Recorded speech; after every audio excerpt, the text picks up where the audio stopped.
please read from this point forward into the next page. And again, Your Honor, I want to renew my objection, which I had made previously with respect to the use of, I mean, to the extent that they're introduced as exhibits, renew my objection to the extent that they were not disclosed. And Your Honor, I'm not, I'm just making for the record. sure, and I'm not necessarily, these aren't necessarily coming in as exhibits, right? These are things that are being referred to, I mean, so long as they're things in the public domain that we can take notice of, and I don't mean judicial notice, but that we can be familiar with, and it's not fundamentally unfair, I don't have a problem with it, so go ahead and read from it. could you read that out loud, please, for the court so that everybody in the courtroom can hear it and the reporters can take it down, please? The whole thing? What I've instructed him to read, that's only 1 or 2 paragraphs.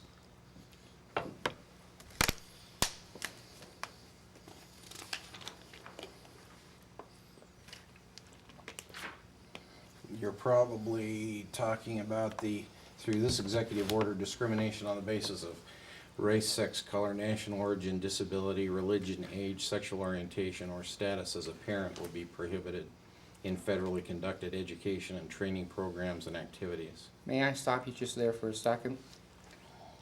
Your understanding of that particular 1 or 2 sentences, what would that mean to you as a compliance officer for Jordan School District under Executive Order President Clinton?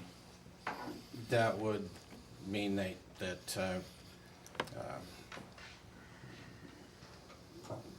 public agencies could not discriminate against individuals solely on the basis of being a parent. Okay, could you continue to read? I asked you if you would go into the next No page. individual on the basis of race, sex, color, national origin, disability, religion, age, sexual orientation, or status as a parent shall be excluded from. Slow down a little, Oh, please. shall be excluded from participation in, be denied the benefits of, or be subjected to discrimination in a federally conducted education or training program or activity. Federally conducted education and training programs and activities, including programs and activities conducted, operated, or undertaken by an executive department or agency. Section 2202, education and training programs and activities include but are not limited to formal schools, extracurricular activities, academic programs, occupational training, scholarships and fellowships, student internships, training for industry members. Could I interrupt you now, please, and then drop down No, to because the... I think the entire context of this at this point is necessary. That's fine. Let him read. Please continue. The Attorney General is authorized to make a final determination as to whether a program falls within the scope of education and training programs and activities covered by this order under subsection 2-202 or is excluded from coverage under section 3, section 2-204. Military education or training programs are those education and training programs conducted by the Department of Defense or, where the Coast Guard is concerned, the Department of Transportation for the primary purpose of educating or training members of the armed forces or meeting a statutory Your Honor, I requirement. object to basically reading the entire presidential order. Council has constantly focused on what the issues of this particular hearing are. And I've asked the witness to drop down to the definition of a parent. That is on point. And council can read this at her own leisure. Is there something else you wanted to get to, or just context? Just context and whether it's even applicable to state education programs. And that's why the context, I think, is necessary. Your How close are Honor, we to the definitions? Well, it's the next section. Okay, keep going to there, please. Status as a parent refers to the status of an individual who, with respect to an individual who is under the age of 18, or who is 18 or older but is incapable of self-care because of a physical or mental disability, is a biological parent, B, an adoptive parent, C, a foster parent, D, a step-parent, C, a custodian of a legal ward, F, in loco parentis over such an individual, or G, actively seeking legal custody or adoption of such an individual. Do you mind repeating G, since it seems to be on point? We don't need to repeat it, we all heard it. Does that clearly indicate that under the presidential executive order, which has the force of law in the United States, that anyone who's receiving federal monies under any circumstances is defined as a parent under federal law? It's in this executive order. And doesn't the last thing that you read indicate that if a person is in the process of adoption? Then they'd be covered under this presidential order. That's exactly right. Isn't it true that IDEA is federal money? That's correct, And doesn't that presidential order, executive order, speak specifically to anyone receiving federal monies? Objection, the language of the executive order speaks for itself, and it's a question of legal interpretation. Sustained, move on.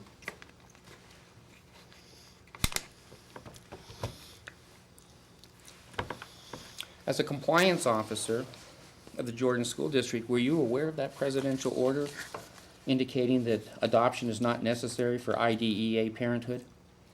I was- Objection mischaracterizes the meaning of the document. It's a legal issue, so whether the document applies to the educational context. Your Honor, I didn't argue that it applies. I argued basically with the question, this is the compliance officer for the Jordan School District. He has already testified that he determines residency and basically paternity. I'm simply asking the man, basically, the question,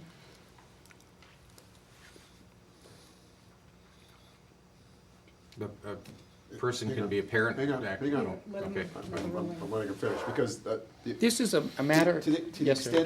extent that your question characterized the applicability of that language, the objection is sustained. If you want to ask the question in a slightly different way, that's fine. But your question did assume a leap that at least I had not logically made yet. Didn't you earlier testify to this court that basically part of your job is to determine residency? That's correct.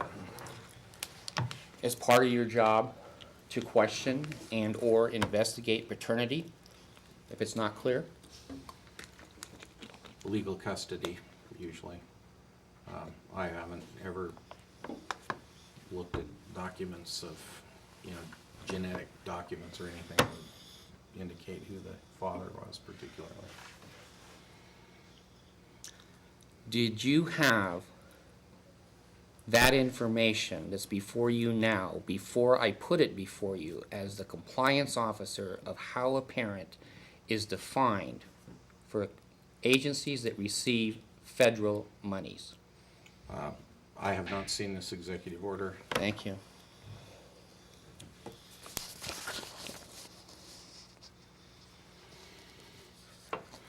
Your Honor, this man's at an educational level that a hypothetical question certainly could be brought up or proposed, because it indicates, his testimony indicates that basically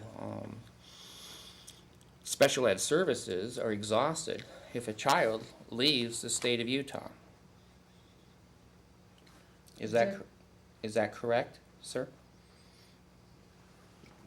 A child must receive special education services in anywhere in the United States.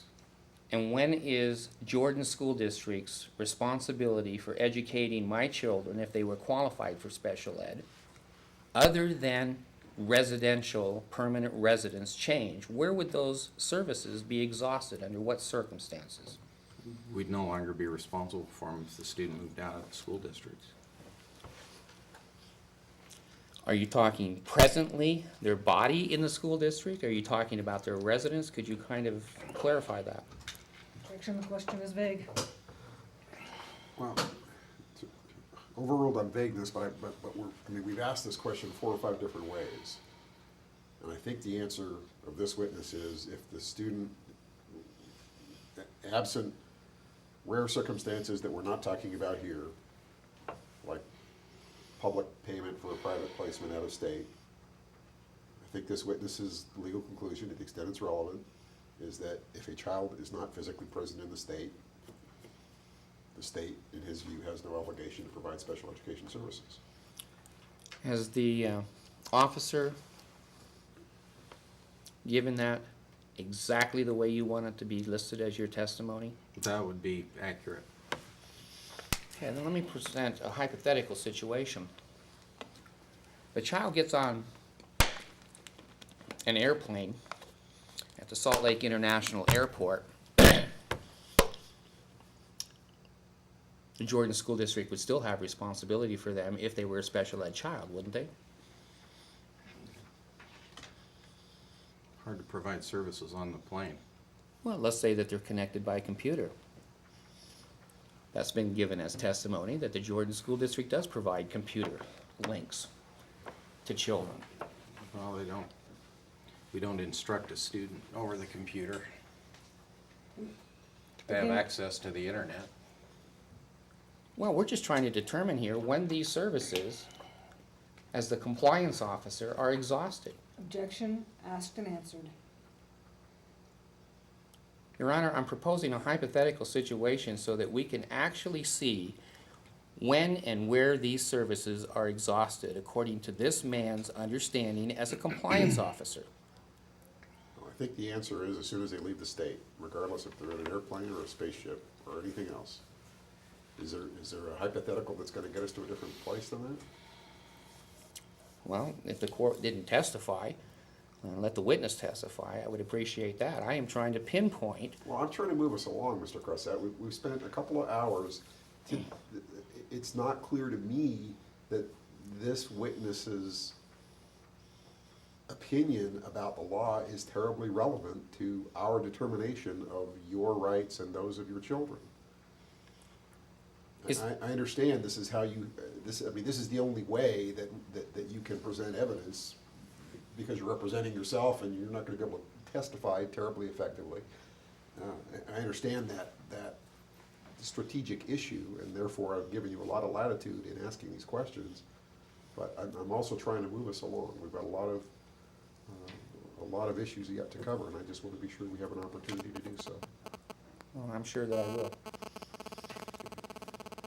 When do the responsibilities of special education with a child who's on an airplane end? When a student leaves the state of Utah.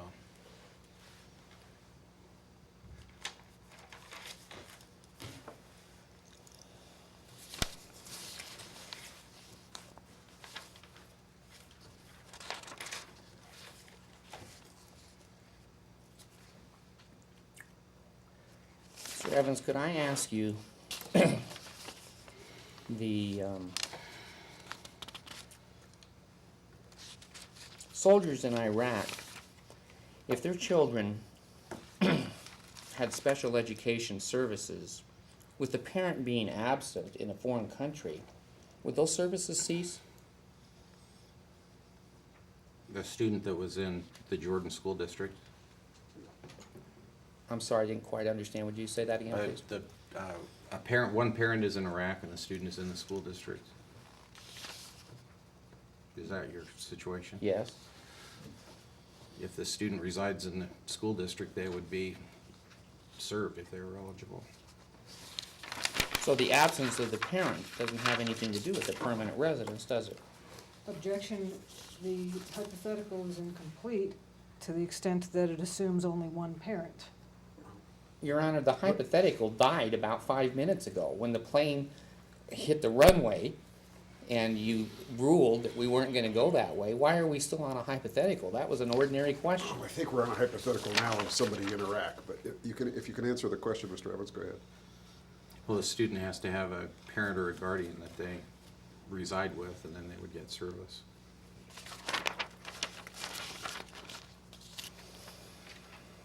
In your conversation with Beth, that you testified to before the evaluation meeting ever took place. In that conversation, was residency ever discussed with her?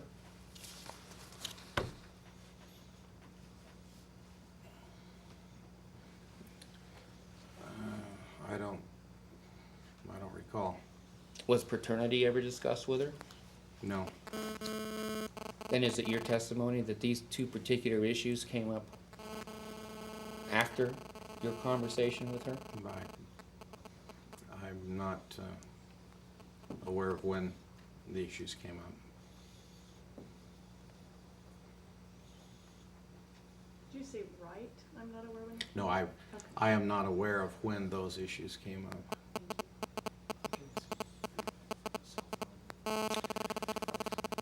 In your reading, which you testified, Does somebody have a cell phone going off? I've got a cell phone, but it's not going off.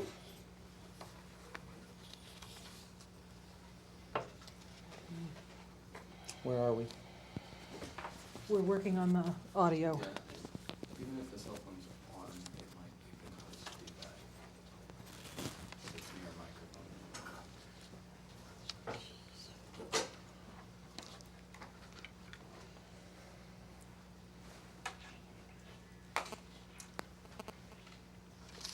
You've indicated by testimony that you've read the IDEA federal law and the IDEA state law. What would your professional opinion be concerning the reason that that law was promulgated by the Congress?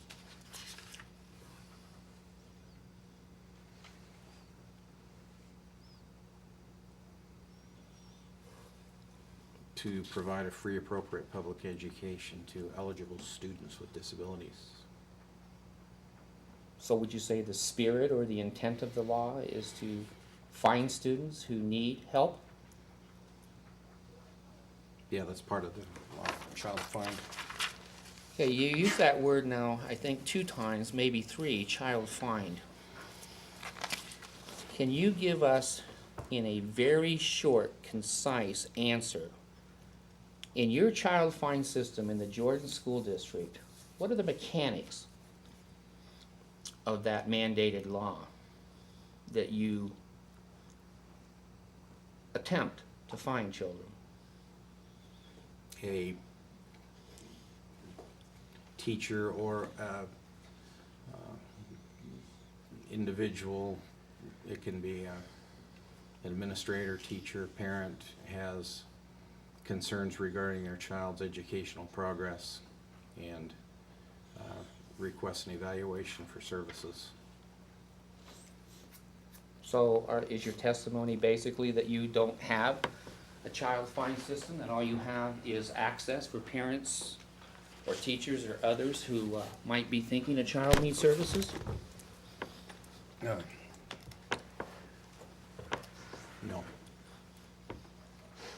Then my question still stands. What are the mechanics of looking for children under the IDEA law? Not making available, my question is looking. The law kind of indicates that you're supposed to be looking. What are the mechanics of that in the Jordan School District? A teacher will observe a student who is not functioning where the teacher believes they should be, or a parent, and then they would refer the student. So this is in-house? A teacher or someone in the district basically would be making the referral? It can be also a parent. It could really be just about anybody. What about a child who's in a hospital? How would you find that child under your child find program? The parents usually contact us about that, or a physician. Do you advertise in the paper at all looking for these children? Yes. When? We provide notice annually of our child find procedures. And can you summarize what that notice might be put out to the public? What does it say? If you have a concern about a child that they're not functioning educationally where you believe they should be, please contact your school. How many papers do you publish that in? We publish it in the Salt Lake Tribune and the windows to our schools, which goes out to all the patrons of Jordan School District And how often is that published? annually. Every year that's been published, as far as you know. That's correct.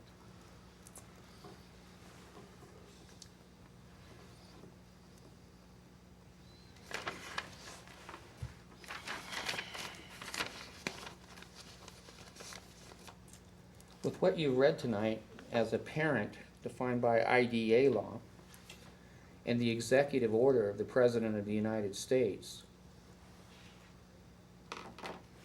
what is your professional opinion as the compliance officer of the Jordan School District of the need for a formalized adoption to receive federal monies?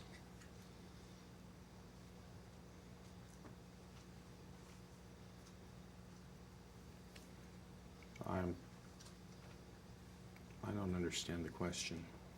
Let me ask it again then. You've indicated basically that you have not seen the presidential order before. The information that you read tonight indicating the definition of a parent in the IDA mandates and independently in the executive order.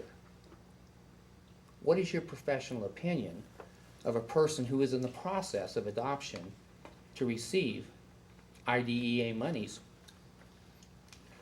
If that student would live with the child and the student has been appropriately assigned to a parent, that they are a person acting as a parent under IDEA, then they would be eligible. That covers IDEA. What about the presidential executive order? Objection to the relevance of the questioning, given the sustaining of the earlier objection with respect to it being a legal conclusion as to the applicability. Your Honor, this is not a legal conclusion. This is a person who decides who a parent is and what a resident is for the Jordan School District. Well, I heard that question more in the way of clarifying the parameters of Mr. Evans' answer, so to that extent, if you have an answer, Mr. Evans, you can answer. Well, a person acting as a parent has to be appropriately acting as a parent. If they are, then the student is eligible under IDEA. And what about the presidential executive Well, order? I need to look into that a little bit further, but that says it prohibits discrimination based upon being a parent, and a person could be a parent if they're seeking adoption. I would say if a person is appropriately has that student living in their house and they're seeking adoption, certainly they would be able to receive services if they were eligible students.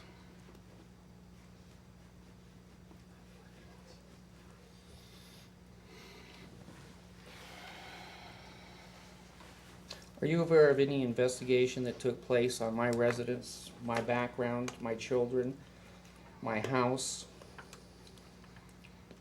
I am aware of looking into who was living at the house. Yes, I do. Who initiated that investigation? I did. And can you tell this court the extent of that investigation? Our compulsory education specialist is sent out to check on residences of individuals who seek to apply in the district. What is the name of that person? Maria Green, And that's her basic job? that's correct. How did that information get into the 3rd District Court proceedings that your district filed against my family? How did that private information get over into a public? I don't have information on that issue. What was the conclusion of the report that you That ordered? there was someone living in the home.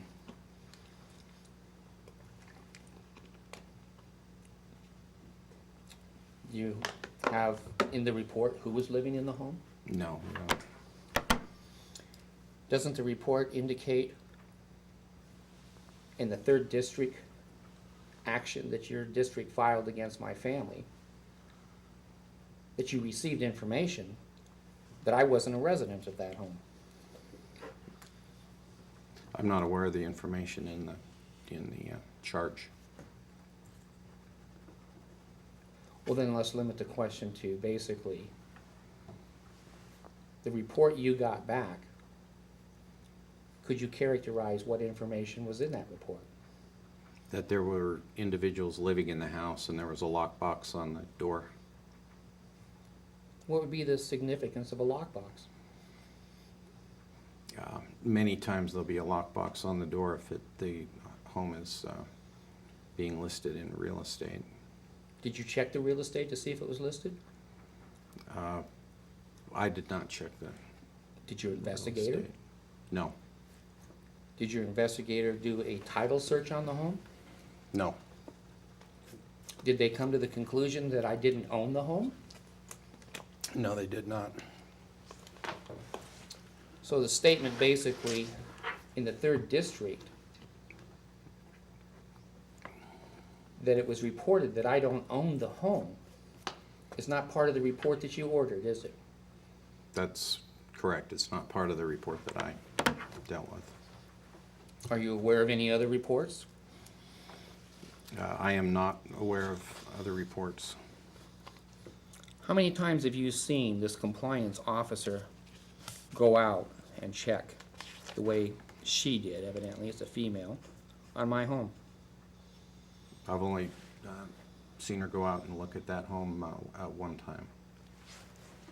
Well, my question basically is, how many times does she go out and look at other people's homes to see that, On a daily basis. that they live in the home that they say that they live in? That's correct. You know if there was a computer search done on that home, or was it just observation? It was, out of my office, it was observation.